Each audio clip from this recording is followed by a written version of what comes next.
आप सबको जय मसीह की। मैं परमेश्वर का धन्यवाद देता हूँ कि आज उसने हम सबों को ये मौका दिया है कि हम रोमियो के 11वें अध्याय का पर मनन कर सकेंगे, जो आज हमारी बाइबल स्टडी का आधार है। आइए हम इसके पहले के परमेश्वर के वचन से सीखें। आइए प्रार्थना करें। हमारे जीवित महान और अत्यंत दयालु स्वर्गीय पिता, आपका धन्यवाद देते हैं प्रभु। आप महान परमेश्वर हैं और आपने हमें सीसी चर्च भिलाई के साथ मिलकर ये रोमियो के 11वें अध्याय का अध्ययन करने का अवसर दिया है। हम आपका धन्यवाद देते हैं, पवित्र आत्मा की अगुवाई चाहते हैं और दुआ करते हैं प्रभु कि जो कुछ भी हम समझें वो आपकी अगुवाई में हो। पवित्र आत्मा हमें समझाए, सिखाए, ताकि हम इन भेद भरी बातों को समझ सकें। सब बातों में हम आपको आदर और महिमा देते हैं और ये विनती हमारे उद्धारकर्ता प्रभु यीशु मसीह के नाम से मांगते सुनो, कबूल कर, आमीन। आइए मेरे साथ रोमियो का 11वां अध्याय खोल लीजिए और हम इसको पढ़ते जाएंगे और इसमें से हम बहुत सारी बातें आज सीखते जाएंगे। तो हमारी जो बाइबल स्टडी का आधार है वो आज है रोमियो का 11वां अध्याय। और रोमियो का जो 11वां अध्याय है, इसका जो सब्जेक्ट है वो है गॉड्स फेथफुलनेस। आइए हम पढ़ते हैं पहले पद से। इसलिए मैं कहता हूँ, पौलुस यहाँ पर इस बात को कह रहे हैं, इसलिए मैं कहता हूँ, क्या परमेश्वर ने अपनी प्रजा को त्याग दिया है? कदापि नहीं। मैं भी तो इस्राएली हूँ, अब्राहम के वंश और बिन्यामीन के गोत्र में से हूँ। परमेश्वर ने अपनी उस प्रजा को नहीं त्यागा जिसे उसने पहले ही से जाना। क्या तुम नहीं जानते कि पवित्र शास्त्र एलिया के विषय में क्या कहता है कि वह इस्राएल के विरोध में परमेश्वर से विनती करता है, हे प्रभु, उन्होंने तेरे भविष्यवक्ताओं को घात किया और तेरी वेदियों को ढा दिया है। मैं ही अकेला बचा हूँ और वे मेरे प्राणों के भी खोजी हैं। परंतु परमेश्वर ने उसे क्या उत्तर मिला? मैंने अपने लिए 7,000 पुरुषों को रख छोड़ा है जिन्हें बाएल के आगे घुटने नहीं टेके हैं। पौलुस जो हैं वो रोमियो के विश्वासियों को उनसे बातचीत कर रहे हैं और वो ये बात कह रहे हैं कि परमेश्वर ने अपनी प्रजा को त्याग नहीं दिया है। परमेश्वर की जो प्रजा है वो इस्राएल जाति है और कहीं रोम के जो नए विश्वासी हैं उनको इस बात का एहसास नहीं हो जाए या उनको ऐसा नहीं लगने लग जाए कि परमेश्वर ने तो इस्राएलियों को बिल्कुल त्याग दिया है। तो इसलिए पौलुस जो हैं वो ये बात कह रहे हैं कि परमेश्वर ने इस्राएलियों को, जो उसकी अपनी प्रजा है, उसको कभी नहीं त्यागा है। पौलुस कहते हैं मैं भी इस्राएली हूँ और बिन्यामीन के गोत्र का हूँ। पौलुस ये भी कहते हैं कि परमेश्वर की तो संप्रभुता है, जो पिछले अध्याय में हमने पढ़ा था कि परमेश्वर की सॉवरेनिटी है। वो तो सबके बारे में पहले से जानता है कि कौन उसके पीछे चलेगा, उसके वचनों को समझेगा, कौन इसी की इच्छा के अनुसार चलेगा। परमेश्वर ये जानता है, लेकिन फिर भी परमेश्वर ने हर व्यक्ति को अपनी स्वतंत्र इच्छा दी है, फ्री विल दी है। परमेश्वर अपनी इच्छाओं को थोपना नहीं चाहता हमारे ऊपर। इसलिए दूसरे पद में पौलुस जो है एक ओल्ड टेस्टामेंट का उदाहरण देकर कहते हैं कि एलिया के द्वारा जो इस्राएलियों के बारे में परमेश्वर से बात कही थी। एलिया जो है, अगर आप दूसरे और तीसरे और ये चौथे पदों को पढ़ेंगे तो आपको मालूम होगा कि एलिया परमेश्वर से इस्राएलियों के विरोध में कुछ बात कह रहा है। एक तरह से वो शिकायत कर रहा है। वो परमेश्वर से कह रहा है कि इस्राएलियों ने तुझ जीवित परमेश्वर को छोड़ दिया है और ये जो इजाबेला है उसने जो है वो उसके बाल देवताओं की वेदियां बना दी हैं और तेरे भविष्यवक्ताओं को मार डाला है, तेरी वेदियों को ढा दिया है और अब मैं अकेला बचाऊं और वो मुझे भी मारना चाहते हैं। तो चौथे पद में आप ये देखेंगे कि परमेश्वर ने एलिया से क्या कहा था कि तू ये मत सोच भाई कि सिर्फ तू ही अकेला है जिसने बाल देवता के आगे अपने घुटने नहीं टेके हैं। मैंने 7,000 लोगों को इस्राएलियों में से बचा के रखा है जिन्होंने भी बाल देवता के आगे अपने घुटने नहीं टेके हैं। तू सिर्फ ये मत सोच कि तू ही बचा हुआ है। मैं आपको एलिया की मिनिस्ट्री के बारे में थोड़ा सा बताता हूँ, तो उससे आपको ये घटना लिंक होगी और आप समझ सकोगे कि एलिया और परमेश्वर के बीच में जो ये बात हो रही है ना कि 7,000 लोगों को उसने बचा के रखा है, ये क्या चीज़ है। अगर आप पहला राजा उसका 16वां अध्याय उसके 31 और 32 पद को पढ़ोगे तो आपको मालूम होगा कि अहाब राजा ने इजाबेला से विवाह किया था, और इजाबेला जो थी वो इस्राएली जाति की महिला नहीं थी, और वो दूसरे देवताओं को दंडवत किया करती थी, वो दूसरे देवताओं को माना करती थी। और जब अहाब राजा ने इजाबेला से विवाह किया तो इजाबेला उसको भी, अहाब राजा को भी अपने देवताओं के मंदिरों में लेके जाने लगी और वहाँ उसकी उपासना करवाने लगी। जैसा वो करती थी उसने अहाब को भी एनकरेज किया, और अहाब इतना एनकरेज हो गया कि उसने क्या किया कि बाल देवताओं के लिए वेदियाँ बनवा दी, और इसराइलियों को भी एनकरेज किया। तो इसराइली जो हैं बाल देवता की पूजा करने लगे। अब परमेश्वर का जो भक्त था एलिया जो था, उसको परमेश्वर ने अहाब राजा के पास भेजा, क्योंकि जब परमेश्वर ने देखा कि मेरे लोग बिगड़ गए हैं और अब ये लोग जो हैं वो बाल देवता के आगे दंडवत करने लगे, तो अब मैं इनको दंड दूंगा। इसलिए एलिया को परमेश्वर ने अहाब राजा के पास ये कहने को भेजा कि क्योंकि तुमने मेरे वचन को ठुकराया, मेरी अनाज्ञाकारिता की है, इसलिए अब 3 वर्ष तक तुम्हारे राज्य के अंदर वर्षा नहीं होगी, भूमि जो है वो तरसेगी पानी के लिए, इसलिए अन्न नहीं होगा और इसलिए अकाल पड़ेगा। तो जब अहाब राजा को जाकर एलिया ने ये बात कही कि अब आने वाले वर्ष 3 वर्ष तेरे राज्य में अकाल के वर्ष होंगे, तो एक राजा होने के नाते उसका क्रोध उसके ऊपर बहुत भड़का, और एलिया को ये लगा कि ये अब मुझे मार डालेगा। तो परमेश्वर ने उसके लिए ये व्यवस्था करी कि एलिया को परमेश्वर ने कहा कि तू यहाँ से निकल और अब एक नाले में जाके रहना, मैं वहाँ कौवों से तुझे रोटियाँ खिलाऊंगा और वहाँ का जो नाले का पानी है वो तू पिया करना। तो आप ये देखेंगे, आप जानते हैं इस घटना को कि जब तक उस नाले में पानी रहा तब तक एलिया को परमेश्वर कौवों के द्वारा खाना खिलाता रहा। उसके बाद परमेश्वर ने एलिया से कहा कि यहाँ से निकल और सारपत जा, वहाँ एक विधवा है उसके घर में तू रहना, क्योंकि उस विधवा को मैंने कहा है वो तुझे खाना खिलाएगी। फिर वो एलिया उस सारपत की विधवा के यहाँ गया और वहाँ रहकर उसने जो है वो अपना आगे का समय कुछ बिताया। फिर जब ये 3 वर्ष पूरे होने लगे तो यहोवा परमेश्वर ने एलिया से कहा कि अहाब राजा के पास दोबारा जाओ और उसके साथ इस बात की वार्तालाप करो कि इस्राएलियों को भी इकट्ठा करो और उन्हें बताओ कि सच्चा परमेश्वर कौन सा है।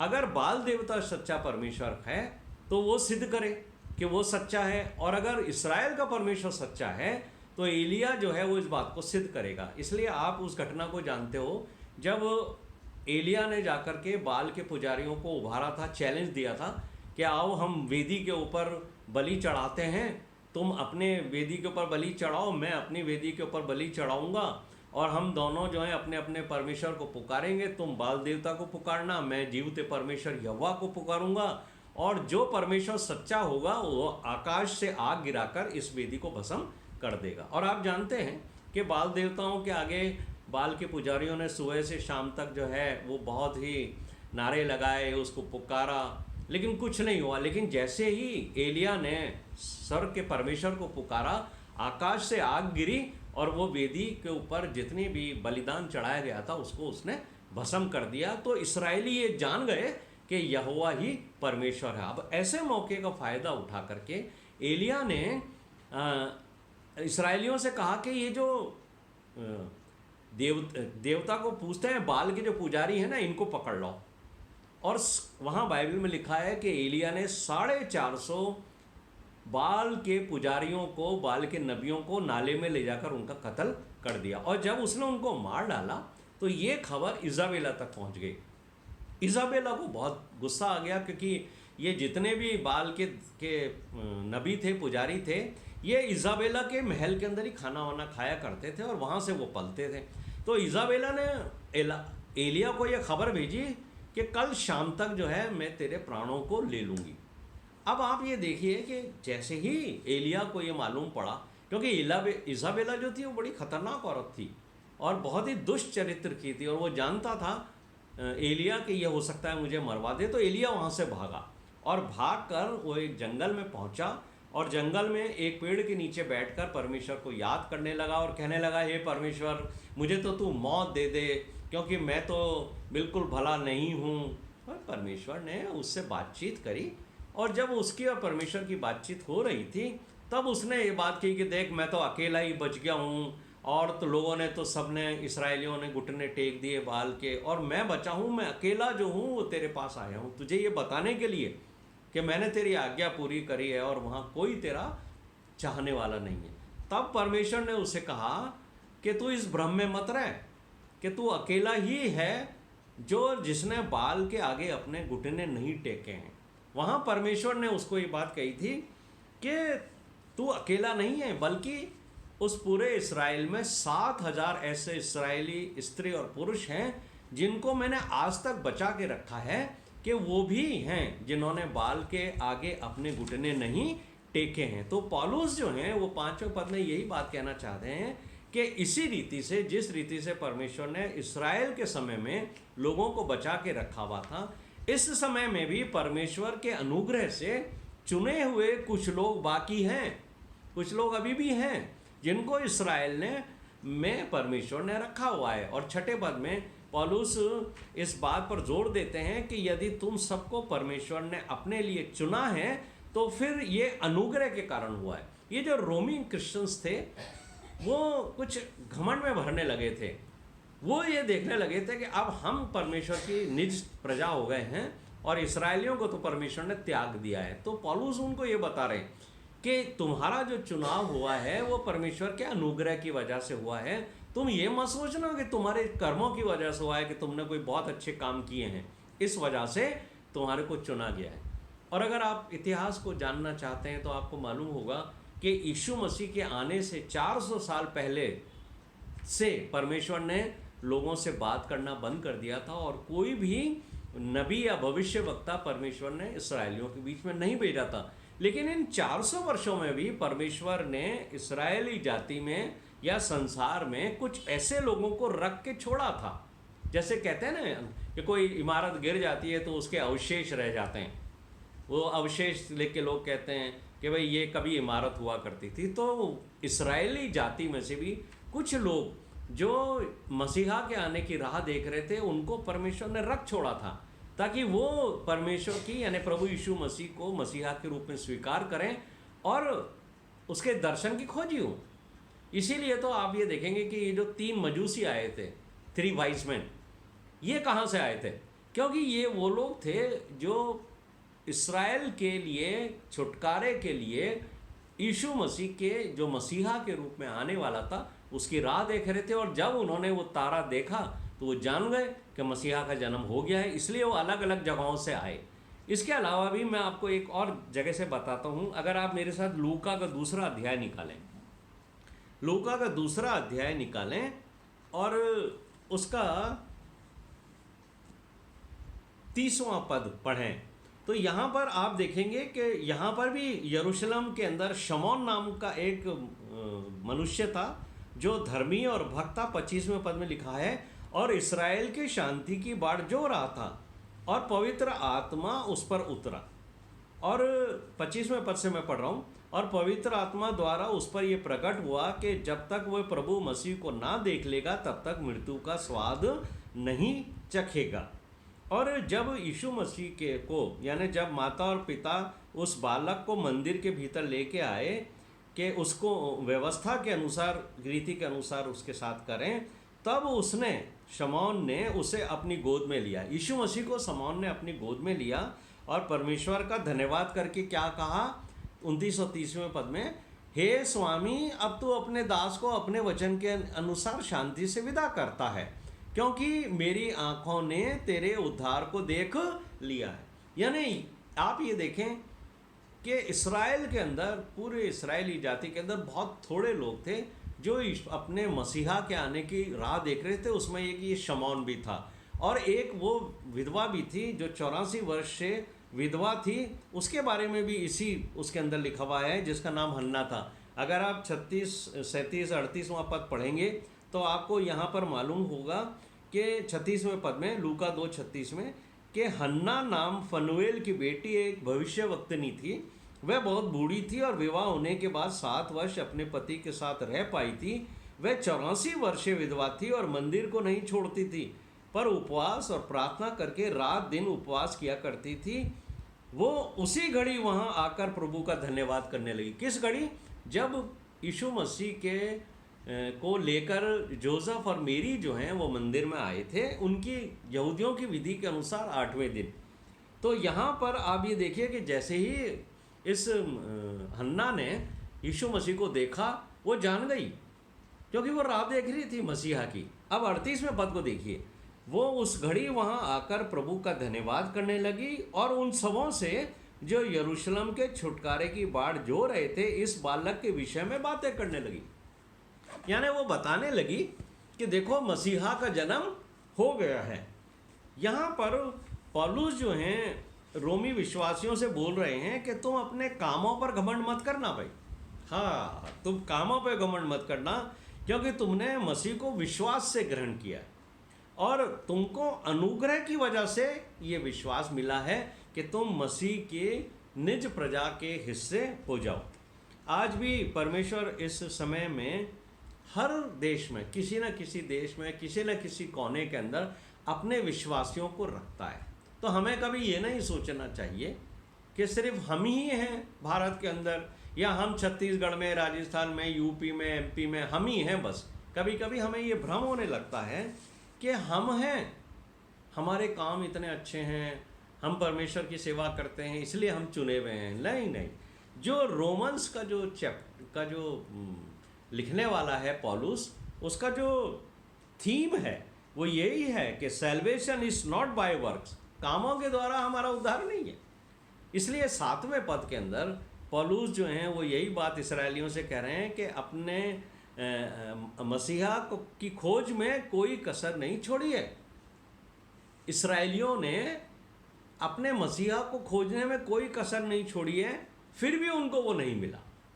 परंतु परमेश्वर ने जिन्हें पहले से चुना था उनको मिल गया और बाकी लोगों का हृदय कठोर कर दिया। तो ये परमेश्वर नहीं करा, परमेश्वर ने कुछ अन्य जाति में भी लोग रखे थे जो परमेश्वर की राह देख रहे थे, मसीहा की राह देख रहे थे। उनको तो मसीहा मिल गया, लेकिन जो इस्राएली थे परमेश्वर ने उनका हृदय कठोर कर दिया। तो यहाँ हमें एक बात समझनी पड़ेगी कि व्यवस्था इस्राएलियों को इसलिए नहीं दी गई थी कि वे बचाए जाएं। परमेश्वर ने व्यवस्था उनको बचाने के लिए नहीं दी थी कि वो बचाएं, पर बल्कि इस्राएलियों को व्यवस्था इसलिए दी गई थी कि जो कार्य लिखे हैं व्यवस्था के अंदर, जो काम करने के लिए लिखे हैं, यदि उसमें करने में भूल हुई है तो उसके कारण तुम नहीं बचाए गए हो। व्यवस्था बचने के लिए नहीं थी, क्योंकि वचन क्या कहता है, व्यवस्था जो है वो पाप को उजागर करती है, पाप से बचाती नहीं है। आप इसको ऐसे समझ लीजिए कि व्यवस्था एक मिरर है, एक आईना है। मैं और आप रोज सुबह आईने को देखते हैं। व्यवस्था आईना है। आईना जो है वो हमारे चेहरे के ऊपर जो धूल या गंदगी होती है वो तो दिखा सकती है, लेकिन आईना हमारे धूल को साफ नहीं कर सकता, हमारे चेहरे को साफ नहीं कर सकता। तो व्यवस्था के पढ़ने वालों को व्यवस्था उनके पापों को तो दिखा सकती थी, अपराधों को तो दिखा सकती थी कि इस आज्ञाओं के अनुसार तुम नहीं चलो, लेकिन व्यवस्था उनके पापों को से उनको बचा नहीं सकती थी। जैसे हम अगर अपने चेहरे के ऊपर धूल लेके खड़े होंगे तो आईना हमें धूल तो दिखा देगा, लेकिन धूल साफ नहीं कर सकता है, साफ आपको स्वयं ही करनी पड़ेगी। और यहाँ पर यही गलती जो है इस्राएलियों ने की थी कि वो कर्मों की व्यवस्था से इंटरनल लाइफ के अंदर प्रवेश करना की कोशिश कर रहे थे, इसलिए वो फेल हो गए। वो व्यवस्था के कामों पर चलकर स्वर्ग में प्रवेश करना चाह रहे थे, परमेश्वर को प्रसन्न करना चाह रहे थे, इसलिए वो फेल हो गए। उन्होंने विश्वास के द्वारा अपना जीवन नहीं व्यतीत किया। और 7वें पद के अंदर पौलुस इसका कहते हैं कि इसका क्या परिणाम हुआ कि इस्राएली जो परमेश्वर मसीहा की खोज में थे उनको तो वो नहीं मिला, परंतु इस्राएल में से भी, यानी जो लोग परमेश्वर के चुने हुए थे इस्राएली जाति में से भी, उन लोगों ने यीशु मसीह को ग्रहण किया जिनको पहले से परमेश्वर ने चुन लिया। जैसे यीशु मसीह के 11 चेले थे, यीशु मसीह के 12 चेले थे। तो जो 12 चेले परमेश्वर ने चुने वो पहले से अपने मसीहा की बाट जो रहे थे, लेकिन उन्होंने यीशु मसीह पर विश्वास कर लिया कि ये मसीहा है, इसलिए वो जो हैं वो विश्वास से चुन लिए गए। और बाकी लोग जो थे उन्होंने मसीह को ग्रहण नहीं किया, इस कारण उनका मन कठोर हो गया। ये फर्क है। तो उन्होंने व्यवस्था से मसीह की तुलना की, व्यवस्था से ढूंढते थे, वो व्यवस्था से यीशु मसीह की तुलना करते थे, उन्होंने विश्वास नहीं किया। अब 8वें पद के अंदर पौलुस कहते हैं इसीलिए परमेश्वर ने उन्हें भारी नींद में डाल रखा है। आज की तारीख में भी बहुत से इस्राएली हैं, यहूदी हैं, जो आज भी नींद में हैं और उनकी आंखें ऐसी कर दी गई हैं कि वो देखते नहीं हैं, उनके कान ऐसे कर दिए गए हैं कि बहुत सारे मसीही वहाँ प्रचारक जाते हैं, प्रचार होता है, पर वो सुन नहीं पाते हैं। यहाँ मुझे और आपको एक बड़ी महत्वपूर्ण बात समझ लेनी चाहिए कि कई बार हम भी ये नहीं समझ पाते हैं कि अगर हम परमेश्वर का वचन सही तरीके से समझ में आ रहा है, हमें परमेश्वर का वचन अगर समझ में आ रहा है, परमेश्वर का प्रकाशन हम पे है, परमेश्वर अपने भेदों को हमें खोल रहा है, इसका अर्थ क्या है कि परमेश्वर ने हमारी समझ खोल दी है ना। परमेश्वर ने अगर हमारी समझ नहीं खोली होती, हमारी आंखें नहीं खोली होती, तो हम उसको न तो वचन को सही तरीके से पढ़ सकते थे, ना हम परमेश्वर के वचन को समझ सकते थे। ये तो परमेश्वर की पवित्र आत्मा है जो हमें समझाती है, तो ये उसका अनुग्रह हुआ। हमारी जो सांसारिक बुद्धि है ना, हमारी जो सांसारिक ज्ञान है, उससे हम परमेश्वर के वचन को नहीं समझ पा रहे हैं। आप इसको समझ लीजिए, वहाँ तो इसराइलियों की बुद्धि को परमेश्वर ने बंद कर दिया था और मेरे और आपकी बुद्धि को परमेश्वर ने खोल दिया। ये उसकी इच्छा, ये उसकी दया है। वो जिसकी बुद्धि खोलना चाहे उसकी खोल सकता है। लेकिन हम ये सोचें कि परमेश्वर के वचन को तो हम इसलिए समझ पा रहे हैं क्योंकि हमने MA किया, BA किया, हमारे पास तो बहुत डिग्रियां हैं। यहाँ हम धोखा खा सकते हैं। इसलिए मैं आपसे बहुत ही नम्रतापूर्वक निवेदन करता हूँ कि ऐसा मत सोचिए कि आप परमेश्वर के वचन को समझ पा रहे हैं, या ये मत सोचना कि परमेश्वर का वचन मुझे इसलिए समझ में आ रहा है कि मैं परमेश्वर को खोज रहा हूँ, मैं परमेश्वर को खोज रही हूँ। क्योंकि परमेश्वर का वचन रोमियो 3:11 में कहता है कि कोई समझदार नहीं है, कोई परमेश्वर को खोजने वाला नहीं है। हमको लगता है कि हम परमेश्वर को खोज रहे हैं, हमको लगता है कि हम समझदार हो गए, हमको लगता है कि हम समझ रहे हैं, परमेश्वर के वचन को समझ रहे हैं। ऐसा कुछ नहीं है मेरे प्रिय भाई और बहनों। ये उसका अनुग्रह है, ये उसकी बड़ी दया है कि उसने हमारी आँखों को खोल दिया। हम उसके वचन को उस समय उस तरीके से पढ़ते हैं कि अब वो हमें समझ में आ रहा है और हमें वो अपने नज़दीक आने देता है। परंतु ये सब कुछ जो वचन हम समझ रहे हैं सिर्फ और ये सिर्फ उसका अनुग्रह है। इसलिए 9वें पद के अंदर पौलुस दाऊद का भी एक उदाहरण देते हैं। अगर आप भजन संहिता का 69 अध्याय खोलिए मेरे साथ, भजन संहिता 69 उसका 22 और 23वां पद देखिए। यहाँ पर पौलुस ने दाऊद के भजन का रेफरेंस दिया है। देखिए यहाँ पर भजन संहिता 69 22 और 23 पद हम पढ़ते हैं। यहाँ पर लिखा है, उनका भोजन, किनका? जो इस्राएली लोग हैं जो जीवते परमेश्वर से दूर हो गए हैं और जिन्होंने सांसारिक अभिलाषाओं में अपने आप को फंसा लिया है, या संसार के भोजन और संसार की लग्जरी में अपना जो है मन लगा लिया, उनके लिए वो ये कहते हैं उनका भोजन उनके लिए फंदा हो जाए। वो लोग खाने पीने में ही ध्यान रखें प्रभु, वो तेरे को खोजने वाले भी नहीं हो, क्योंकि उनका मन तो भोजन में लगा हुआ है। आज ये बन रहा है, आज वो पार्टी हो रही है, आज ये खा रहेंगे। उनका सुख के समय जाल बन जाए, उनका जो सुख है वो उनके लिए जाल बन जाए, फंदा बन जाए। लग्जरी लाइफ में जाने के बाद कई बार जो है वो हम परमेश्वर के लिए समय नहीं निकालते और बाहर आते हैं। यहाँ लिखा है उनकी आंखों पर अंधेरा छा जाए ताकि वे देख ना सकें। मतलब दाऊद कह रहा है कि क्योंकि ये इस्राएली तुझसे दूर हो गए हैं, तुझे प्रेम नहीं करते, तुझे खोजते नहीं हैं, ये अपने दुनियावी ऐशो आराम में लगे हुए हैं, तो इनका मन जो है ना इनके सुख सुविधाओं में ही उलझा दे।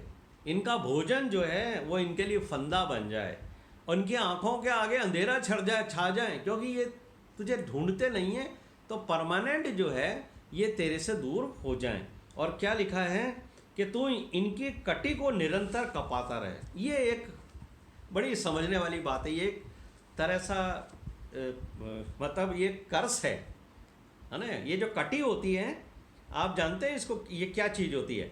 ये जो कमर होती है ना, हमारी कमर जिसके ऊपर हम खड़े होते हैं, जब ये झुक जाती है, कमर झुक जाती है किसी बोझ की वजह से, तो क्या दिखाई देता है? हम सीधे नहीं खड़े हो सकते। तो जब हम सीधे नहीं खड़े हो सकते तो हम ऊपर नहीं देख सकते। जब हमारी कमर झुक जाएगी तो हम ज़मीन को देखते हैं। तो जब हम कमर झुकेगी और हम नीचे की तरफ देखेंगे तो हमें ऊपर कुछ नहीं दिखाई देगा, तो हमें ज़मीन दिखाई देगी, तो हमारा मन ज़मीन पर लगा रहेगा। और ज़मीन में क्या है? धन संपत्ति है, ज़मीन में जायदाद है, पैसा है, ज़मीन के अंदर हीरे जवाहरात निकलते हैं। तो हमारा जो मन है जो परमेश्वर से हट गया है, तो दाऊद कह रहा है कि इनकी कमर भी मोड़ दे ताकि ये तेरी तरफ मुँह ही नहीं उठाएं। जो व्यक्ति सीधा खड़ा होकर आकाश की तरफ देखता है उसको ज़मीन नहीं दिखती। आप कभी इसे प्रैक्टिकल करके देखिए कि आप बाहर खड़े होइए और अपना मुंह ऊपर करिए तो आपको ज़मीन नहीं दिखाई दी। तो जो लोग अपना मुंह ऊपर करते हैं, जिसके लिए प्रभु यीशु मसीह ने भी लूका के 23वें अध्याय में बात कही है कि अपना मुंह ऊपर करना, तो जब तुम मुंह ऊपर करोगे तो तुम्हें परमेश्वर दिखाई देगा, और जब तुम मुंह नीचे कर लोगे तो तुम्हें सिर्फ संसार ही दिखाई देगा। और मनुष्य में और जानवर में यही फ़र्क है। जानवर कभी ऊपर नहीं देखता है, वो हमेशा ज़मीन पर देखता है, और मनुष्य ज़मीन पर नहीं देखता, वो परमेश्वर ऊपर देखता है। क्या कारण है? कि मनुष्य का तो अपने परमेश्वर से आशा होती है कि मैं ऊपर से मुझे हर चीज़ मिलेगी, और जो जानवर होता है वो उसको ज़मीन से, क्योंकि घास मिलती है, खाना मिलता है, उसकी इच्छा होती है वो ज़मीन के अंदर ही ढूंढता है। तो मनुष्य भी दो तरह के होते हैं। जो मनुष्य ज़मीन पर, जायदाद पर, मकान पर, बिल्डिंग पर, पैसों के ऊपर निर्भरता रखते हैं, जो इसकी खोज में लगे थे, उनका जो चरित्र होता है वो जानवरों की जैसा हो जाता है। वो ज़मीन जायदाद में ही उनका मन लगा रहता है, वो परमेश्वर को नहीं खोजते। इसलिए दाऊद कह रहा है कि इनकी जो कमर ऐसी तोड़ दे इसराइलियों की कि ये तेरे को देख ही ना सकें। 12वें पद के अंदर जो हैं वो ये कहते हैं, पौलुस जो हैं विश्वासियों से कह रहे हैं कि ऐसा नहीं है, किंतु उन्होंने इसलिए ठोकर खाई ताकि वो देखें कि अन्य जातियों को उद्धार मिल रहा है और उनको जलन होनी चाहिए। 11वें पद के अंदर है। पौलुस रोम के विश्वासियों से कहते हैं कि ये जो दूसरे इस्राएली हैं ना, अभी तक मसीह को नहीं पहचान पाए हैं, इसलिए इन्होंने ठोकर खाकर ये गिर पड़े। और 12वें पद में वो कहते हैं कि यदि इनके गिरने से परमेश्वर ने अन्य जातियों को उठा लिया तो इसमें भी तुम ज़्यादा मत खुश हो। पौलुस कहते हैं कि अगर इस्राएली परमेश्वर को रिजेक्ट नहीं करते, यीशु मसीह को रिजेक्ट नहीं करते, उसको अस्वीकार नहीं करते, तो परमेश्वर का मन अन्य जातियों की ओर नहीं फिरता। तो अगर अन्य जातियों की ओर परमेश्वर का मन फिरा है तो ये उनके गिरने के कारण है, इसमें तुम्हारा कोई लेना देना नहीं है। ये तो तुम पर अनुग्रह हुआ है परमेश्वर का कि जब इस्राएली यीशु मसीह को स्वीकार नहीं कर पाए तो उसका अनुग्रह की भरपूरी अन्य जातियों को मिली। तो जब परमेश्वर उनको भरपूरी देगा, यानी जब इस्राएली यहूदी परमेश्वर की ओर फिरेंगे तो परमेश्वर उनको भरपूरी देगा। यानी जब इस्राएली परमेश्वर से दूर हुए तो अन्य जातियों को आशीष मिली। लेकिन अगर इस्राएली परमेश्वर की तरफ फिर जाएंगे तो अन्य जातियों को और दूसरे जो परमेश्वर के लोग हैं उन सबों को कितनी आशीष मिलेगी, ये बात जो है वो 12वें पद के अंदर वो ये कह रहे हैं। अब 13वें से 16वें पद के अंदर पौलुस जो हैं वो अपने यहूदी भाइयों के लिए के प्रेम को समझाए रहेंगे। यहाँ वो जो, क्योंकि यहूदियों में से ही वो आए हुए थे पौलुस, है ना, तो उनके मन में अपने यहूदी भाई बहनों के लिए तो प्रेम था ही, उनके मन में ये पीड़ा भी थी कि कैसे न कैसे मेरे भाई बहन भी जो हैं परमेश्वर के पास आ जाएं। तो वो ये कह रहे हैं कि मुझे परमेश्वर ने अन्य जातियों में प्रचार करने के लिए चुना है, पर जब भी मैं मेरे भाइयों के बीच में उन बातों की चर्चा करता हूँ कि परमेश्वर ने कैसे बड़े बड़े काम किए हैं अन्य जातियों के बीच में, तो मैं ये चाहता हूँ कि इस्राएली लोग भी जो हैं उनके मन में ये इच्छा पैदा हो कि भाई पहले तो परमेश्वर हमारे जो पूर्वज थे उनके बीच में बड़े चमत्कार करता था, बड़े बड़े काम करता था, आजकल तो हमारे बीच में वो काम ही नहीं करता है। तो जब वो ये चर्चाएं सुनेंगे कि परमेश्वर अन्य जातियों के बीच में बड़े बड़े काम और चिन्ह और चमत्कार दिखा रहा है, तो शायद ये बात सुनकर के ही वो वापस परमेश्वर की ओर फिर जाएं, उनका विश्वास वापस बढ़ जाए। तो मेरे प्रिय भाइयों और बहनों, ये इच्छा है उसकी कि चाहे वो सुने कि दूसरे अन्य जातियों के अंदर परमेश्वर नए नए काम और चमत्कार और चिन्ह नहीं कर रहा है, तो यानी परमेश्वर की उपस्थिति है और उनको जो इस्राएली हैं उनको परमेश्वर के पास आने का मौका मिले।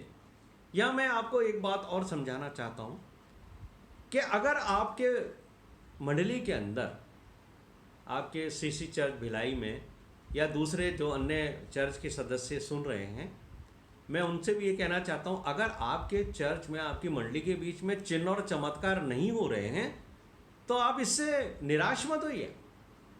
कोई ज़रूरत नहीं है अब आपको कि आपके बीच में चिन्ह चमत्कार हों, लेकिन अगर अन्य जातियों के बीच में कहीं चिन्ह और चमत्कार हो रहे हैं तो आप उससे खुश होइए कि परमेश्वर चिन्ह और चमत्कार दिखा के उनको ला रहा है। लेकिन होता क्या है, हमारे मंडलियों के अंदर भी बहुत से ऐसे अविश्वासी लोग होते हैं जो हमारी मंडली के सदस्य होते हैं और वो चिन्ह और चमत्कारों से बहुत प्रभावित होते हैं। जब भी आपके शहर में कोई प्रचारक आ जाते हैं, बड़ा सा स्टेज लग जाता है, भीड़ भाड़ इकट्ठे हो जाती है और वो कोई चिन्ह दिखाने लगते हैं, चमत्कार दिखाने लगते हैं। शैतान के लोग भी चिन्ह और चमत्कार दिखा सकते हैं, शैतान में पास भी पावर है चिन्ह और चमत्कार दिखाने की। जब मूसा ने अपनी लाठी को फिरौन के सामने फेंका था तो फिरौन के जादूगरों ने भी फेंका था, वो बन गए थे, सांप बन गए थे। तो आप इन चिन्ह चमत्कार के भरोसे मत रहें। लेकिन मैं यहाँ जो बात कहना चाहता हूँ वो ये है कि यदि आपका कोई सदस्य या आप में से कोई जो सुन रहा है चिन्ह और चमत्कार की वजह से अपनी मंडली को छोड़कर वहाँ भागता है और वो चिन्ह और चमत्कारों से प्रभावित होता है, तो याद रखिए ऐसे व्यक्ति को स्वर्ग के राज्य में कभी प्रवेश नहीं मिलेगा। मैं क्यों कह रहा हूँ ये इस बात को, जबकि परमेश्वर चिन्ह और चमत्कार दिखाते हैं अन्य जातियों के बीच में, आपके बीच में चिन्ह और चमत्कार नहीं होंगे। बाइबल स्पष्ट तौर से कहती है चिन्ह और चमत्कार अन्य जातियों के लिए हैं, विश्वासियों के लिए नहीं हैं। अगर आपके बीच में चिन्ह और चमत्कार नहीं हो रहे हैं, उसका कारण है कि आपको परमेश्वर का ये वचन दिया गया है, पवित्र शास्त्र बाइबल, इसको पढ़िए और इसके द्वारा आपको स्वर्ग के राज्य में प्रवेश मिलेगा। अब चिन्ह और चमत्कार आपके बीच में नहीं होंगे। और यीशु मसीह ने, याद है आपको, जब यीशु मसीह जीवित होके और अपने चेलों को दिखाई दिए थे, उस वक्त थोमा वहाँ नहीं था। तो जब वो थोमा आया तो चेलों ने कहा कि भाई हमने तो मसीह को देखा है, आज हमारे गुरु आए थे, हमारे प्रभु आए थे, प्रभु को देखा है हमने।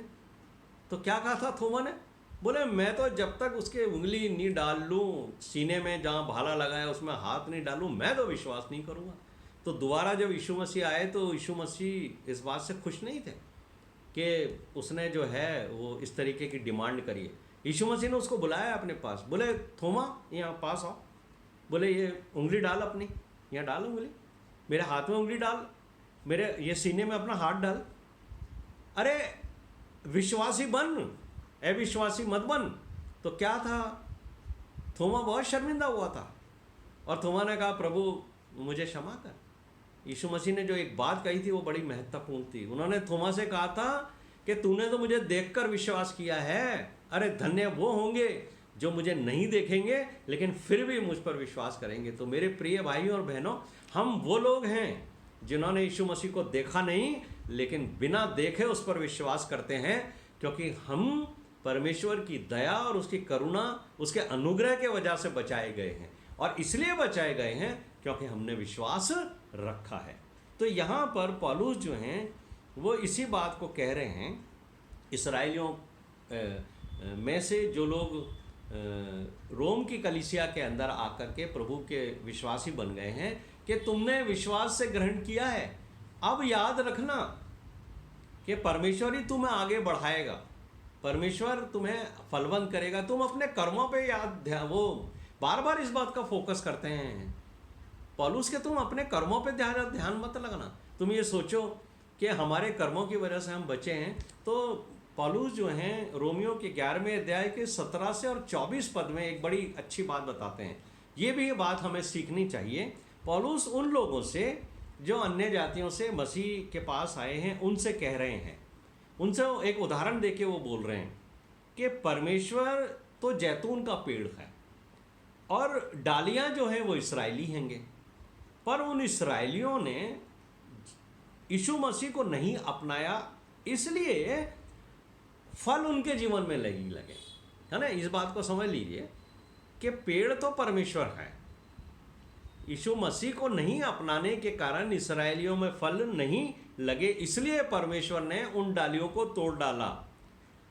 और जिन अन्य जाति के लोगों ने परमेश्वर को अपनाया है उसको इस परमेश्वर ने जीवन के वृक्ष में काटकर रोप दिया, यानी काटकर साटा है। ये जो वर्ड हिंदी में लिखा गया है यहाँ पर, आप इसको खोलिए, मैं आपको बताता हूँ कि परमेश्वर ने जिस बात को यहाँ शब्दों को कहा है वो क्या कहा है। रोमियो का 11वां अध्याय और उसके 17वें पद से हम देखिए पढ़ेंगे। यहाँ पर लिखा है, यदि कुछ डालियाँ तोड़ दी गई हैं तो जंगली जैतून होकर उसमें साटा गया है। ये साटा गया जो शब्द है वो आप समझते हैं ये क्या चीज़ है। जो जैसे गार्डनर आता है आपके घर में, माली आता है ना, वो क्या करता है, माली के पौधे लगाता है फूलों के। फिर वो देखता है कि मैंने फूल का पौधा लगाया, इसमें तो फूल तो आ नहीं रहेंगे, लेकिन दूसरे पौधों में भी देखता है कि इसमें फूल आ रहे हैं, लेकिन कुछ डालियां उस पौधे में फूल भी आ रहे हैं, लेकिन कुछ डालियां ऐसी हैं जो जिसमें फूल नहीं आ रहे हैं। तो जिनमें वो फूल नहीं आते हैं उन डालियों को तो वो काट देता है, और दूसरे जो पौधे होते हैं उनमें से वो कटिंग करके और ग्राफ्ट करता है। आपने ग्राफ्टिंग देखी होगी, ज़्यादातर माली आते हैं वो गुलाब के अंदर और दूसरे फूलों के अंदर ग्राफ्ट कर देते हैं। ग्राफ्टिंग क्या चीज़ है कि एक डाली काट के दूसरे पौधे के अंदर उसको जोड़ दिया जाता है। लेकिन अगर आप ये देखेंगे, अगर पौधे से डाली कट जाएगी तो वो तो सूख जाएगी, है ना, वो सूख जाएगी। लेकिन माली क्या करता है, गार्डनर क्या करता है कि वो दूसरे पौधे में उसको ग्राफ्ट कर देता है। जब वो ग्राफ्ट हो जाती है तो वही डाली जो अभी तक फल नहीं रही थी उसमें फूल आने लगते हैं। तो वो डाली ये ना सोचे कि मैं पहले नहीं फल रही थी लेकिन मैं अब फल रही हूँ अपने आप से। तो पौलुस यहाँ पर कह रहे हैं कि तुझे परमेश्वर ने जिस पौधे के साथ साट दिया है, ग्राफ्ट किया है, उसकी जड़ में से तेरे को जो है ना वो भोजन मिल रहा है। तो तू ज़्यादा घमंड मत करना, तेरे को ये समझना चाहिए कि मेरे अंदर फूल आ कहाँ से रहे हैं, मेरे अंदर फल आ कहाँ से रहे हैं। वो फल आ रहे हैं उस जड़ में से जो परमेश्वर है। इसीलिए तो यीशु मसीह ने क्या कहा था, आपको ध्यान है? यीशु मसीह ने एक बात कही थी, वो आपको मिलेगी, देखिए यूहन्ना के 15वें अध्याय के 5वें पद में यीशु मसीह ने क्या बात कही थी, याद है आपको? 15:5 में उसने कहा था, दाखलता मैं हूँ, मैं दाखलता हूँ और तुम डालियाँ हो, तुम मुझसे अलग होकर कुछ नहीं कर सकते। तो प्रभु यीशु मसीह मुझे और आपसे भी ये कह रहे हैं कि अगर तुम्हारे अंदर कोई फल लग रहे हैं, तुम्हारे जीवन में कुछ अच्छे काम हो रहे हैं, भले काम हो रहे हैं, तो उसकी वजह से तुम घमंड में मत भर जाना कि ये मेरी वजह से हो रहा है, देखो मैं कितने अच्छे काम कर रहा हूँ, लोग जो हैं वो कलीसिया में, मंडली में मेरे को इज्जत देते हैं मेरे कामों की वजह से, मेरे व्यवहार की वजह से, मेरे नेचर की वजह से। वो कह रहे नहीं, ये घमंड नहीं करना है, बल्कि आपको ये ध्यान रखना है कि क्योंकि परमेश्वर ने आपको चुन करके अपने अंदर रख लिया है, तो तुम्हारा जो सोर्स है जिससे तुम्हें भोजन मिल रहा है वो है यीशु मसीह। यीशु मसीह में आप ग्राफ्टेड कर दिए गए हो, इसलिए आप में फल आ रहे हैं। असली जो जड़ है वो तो यीशु मसीह है। यीशु मसीह ने कहा मैं दाख लाता हूँ और तुम डालियाँ हो।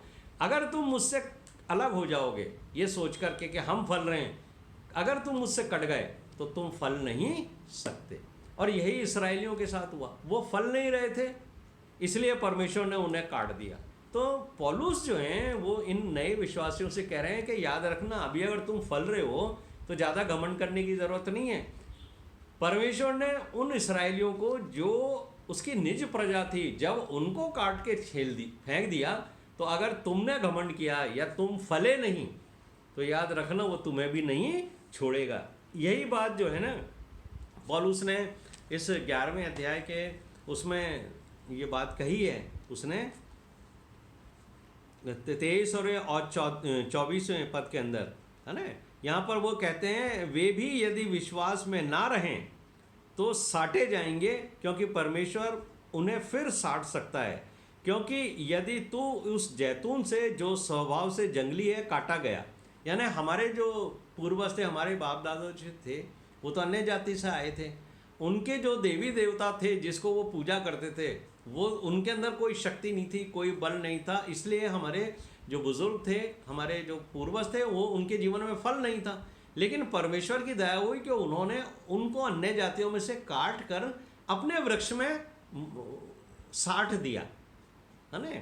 उन्होंने परमेश्वर ने एकता ही में लिया है हमारे बुजुर्गों को, तो उससे वो फलने लगे। जब उनको ग्राफ्ट किया गया परमेश्वर ने अपने उसमें, तो अब यहाँ क्या लिखा है, काट, क्योंकि यदि तू उस जैतून से जो जंगली स्वभाव से जंगली है काटा गया और स्वभाव के विरुद्ध तू अच्छे जैतून में साटा गया, है ना, परमेश्वर का जो अच्छा जैतून है उसके अंदर तेरे को ग्राफ्ट किया गया, तो ये जो स्वाभाविक डालियां हैं अपने ही जैतून में क्यों ना साटे जाएंगे।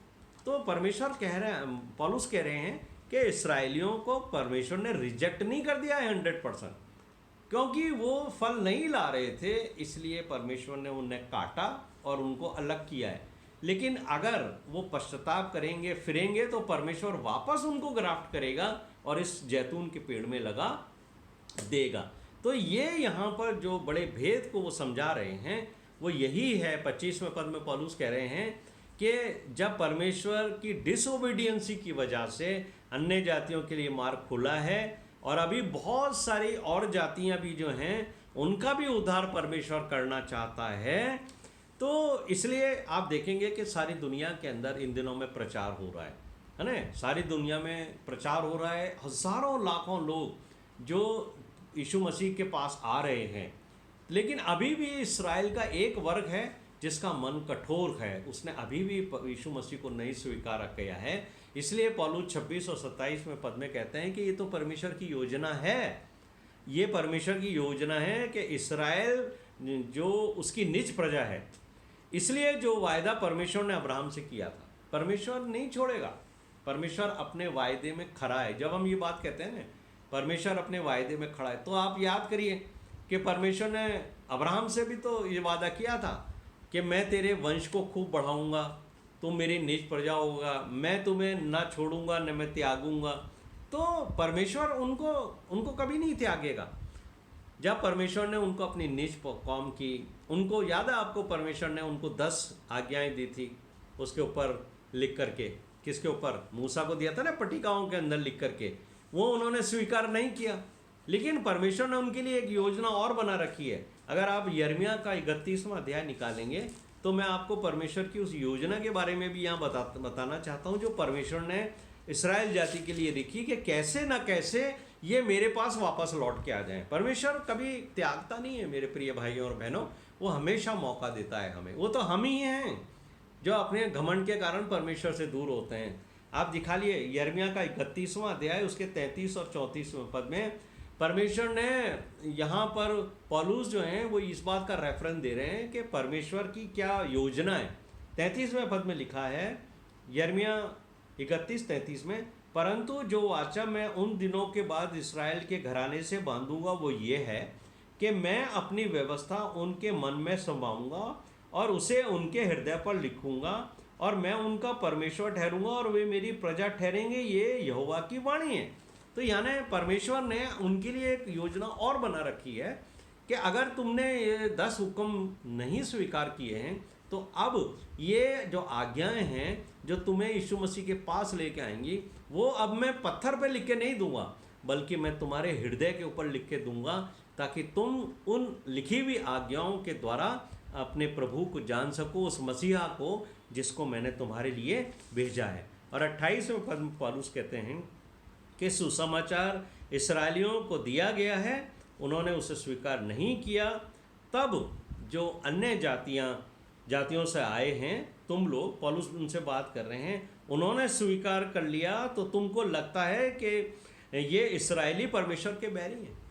वो लोग जो नए नए विश्वासी आए थे ना, वो ये सोचते थे कि हम तो परमेश्वर की निज प्रजा हो गए, हम तो परमेश्वर के बेटे और बेटी बन गए, और ये जो इस्राएली हैं ना जिन्होंने परमेश्वर को स्वीकार नहीं किया है, ये परमेश्वर के शत्रु हैं, ये बैरी हैं, बैर करते हैं। लेकिन पौलुस कहते हैं कि मैं तुम्हें बताना चाहता हूँ कि अब्राहम, इसहाक और याकूब की वजह से इस्राएलियों को परमेश्वर को इस्राएली प्यारे हैं और परमेश्वर इनको भी प्रेम करता है। और 29वें पद में वो यही कहता है कि अब्राहम को तो परमेश्वर ने आवाज़ देकर बुलाया था, जो मैंने आपको बताया, और उसकी बुलाहट से ही परमेश्वर आया था ना। अब्राहम तो सब कुछ छोड़ करके आया था, परमेश्वर ने कहा तो आ जा मेरे पीछे, जो वो 75 साल का था, वो सब कुछ छोड़ के आया था।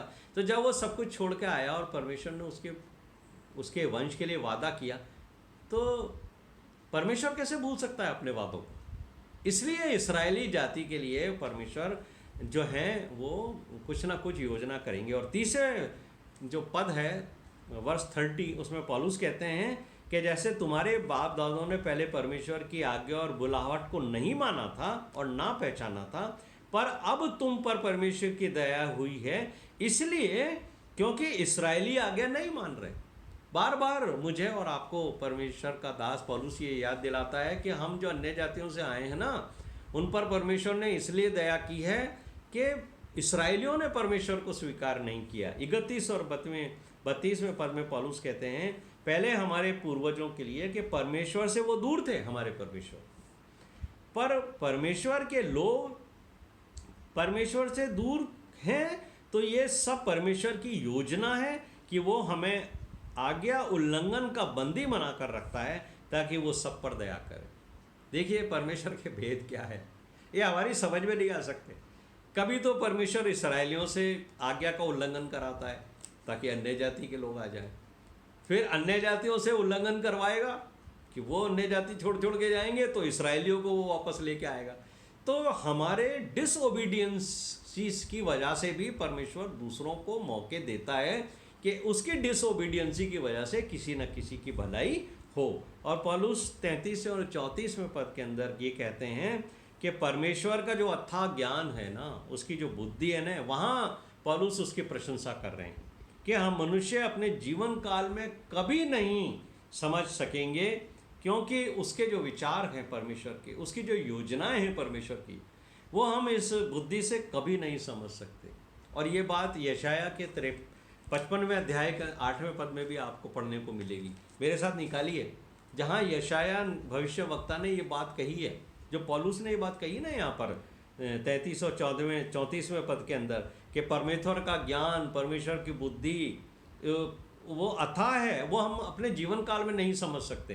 तो आप देखिए यशाया का 55वां अध्याय और उसके 6ठे पद के अंदर क्या लिखा है, 8वें पद के अंदर क्या लिखा है, क्योंकि यहोवा कहता है कि मेरे विचार और तुम्हारे विचार एक समान नहीं हैं, ना तुम्हारी गति और मेरी गति एक सी, क्योंकि मेरी और तुम्हारी गति में और मेरे और तुम्हारे विचारों में आकाश और पृथ्वी का अंतर है। 8वें और 9वें पद में परमेश्वर जो है वो हम सबों को ये बात बता रहे हैं कि तुम्हारे सोच में और मेरे सोच में, तुम्हारी चालों में और मेरी चाल में आसमान ज़मीन का फ़र्क है। तुम कभी समझ नहीं सकते मेरी योजनाओं को। इसलिए यशाया 6ठे पद के अंदर मुझे और आपको एक अच्छी बात कहते हैं, एक अच्छी शिक्षा देते हैं कि जब तक यहोवा मिल सकता है ना, तब तक उसकी खोज में रहो। लेकिन परमेश्वर की योजनाओं के बारे में हमें ज़्यादा खोजबीन नहीं करनी है। और मेरे को बड़ा दुख होता है जब हम ऐसे लोगों को देखते हैं जो भविष्यवाणियों के चक्कर में पीछे पड़े रहते हैं कि भविष्य में ये होगा, परमेश्वर ये करेगा। भविष्यवाणियों की वीडियो देखते हैं, भविष्यवाणियों के संदेश एक दूसरे को भेजते रहते हैं। हम समझ नहीं सकते कि परमेश्वर भविष्य में क्या करने वाले हैं। इसलिए मैं आपको ये बात कहना चाहता हूँ कि आप प्रेजेंट में जीजिए, आज अपना जीवन सही करिए। भविष्य में क्या होने वाला है ये आपको नहीं पता। ये जो वीडियो बना बना के आपको भेजते हैं, ये लोग सिर्फ अपने वीडियो से पैसा कमाते हैं, आपको अंधकार में रखते हैं। और उससे क्या होता है, शैतान आपको आपके वर्तमान को नहीं देखने देता कि आप कितने गलत हैं, आप कितने पापी हैं। आपको मन फिराना है, पश्चाताप करना है, ये चीज़ों से आपका ध्यान भटका करके भविष्यवाणियों के ऊपर आपका लगा देता है। और आप प्रेजेंट में अपने आप को परमेश्वर के सामने खड़े होने के योग्य नहीं बना पाते, और परमेश्वर के सामने आप पापी ही बने रहते हैं। और अगर आपका अंत समय आ जाए तो आप तो पाप में ही खत्म हो गए। तो जब आप परमेश्वर के न्याय के शासन के सामने खड़े होगे तो आप पापी रहोगे। फिर आपसे परमेश्वर ये नहीं पूछेगा कि आपने कितने भविष्यवाणियों के वो देखे थे, वीडियो देखे, कितने आपने भविष्यवाणियाँ आपको पता हैं, मैं क्या क्या करने वाला हूँ आपको क्या पता है क्या। परमेश्वर वो नहीं देखता। आज का जीवन अगर हम सही सुधार सके तो हम इस योग्य होंगे। इसलिए 36वें पद के अंदर पौलुस कहते हैं, रोमियो का 11वां अध्याय उसके 36वें पद में, कि जब हम अपने पूर्वजों को देखते हैं और अब्राहम के वंश इसराइलियों को भी देखते हैं, तब हमें परमेश्वर की योजनाओं को देखने के लिए उसकी बुद्धि, उसके मार्ग को देखते हैं, उसकी कार्यशैली को देखते हैं हम, कि वो किस अद्भुत रीति से पूरे संसार को कंट्रोल करता है। हर भले या बुरे व्यक्ति को भी वो अपनी योजनाओं को पूरा करने के लिए यूज़ करता है। तब हम भी पौलुस के समान इस बात को स्वीकार करते हैं जो 36वें पद में वर्ष 36 में लिखा हुआ है कि सब कुछ उसी की ओर से है, उसी के द्वारा है और उसी के लिए है, इसलिए उसकी महिमा युगानुयुग होती रहे। प्रभु हम सबको आशीष दे और हमें ये समझने के लिए बुद्धि दे कि अगर परमेश्वर ने हमें अपने पास बुला लिया है ना, तो अब हम उसकी योजनाओं का हिस्सा बनकर के ऐसा जीवन व्यतीत करें कि हमारे जीवन से फल आए और हम उसकी आज्ञाओं पे चलकर दूसरों को प्रभु के पास लाएं। क्योंकि अगर उसने इसराइलियों को हटा के हमें अन्य जाति से पास ले आए, तो वो हमें भी हटाकर किसी और लोगों को भी अपने पास ला सकता है, दूसरी जातियों को भी ला सकता है, इसराइलियों को भी ला सकता है। तो उसकी जो योजनाएं हैं, अगर उसने हमें अपनी योजना का हिस्सा बनाया है, तो याद रखें कि सब कुछ उसी के द्वारा हुआ है, सब कुछ उसी के लिए हुआ है और सब कुछ उसकी ओर से हुआ है। इसलिए उसको ही महिमा मिलनी चाहिए। मुझे और आपको कभी भी अब उसकी योजनाओं में घमंड नहीं करना चाहिए। प्रभु हम सबको आशीष दे और इस वचन को समझने के लिए बुद्धि और ज्ञान पवित्र आत्मा के द्वारा दे।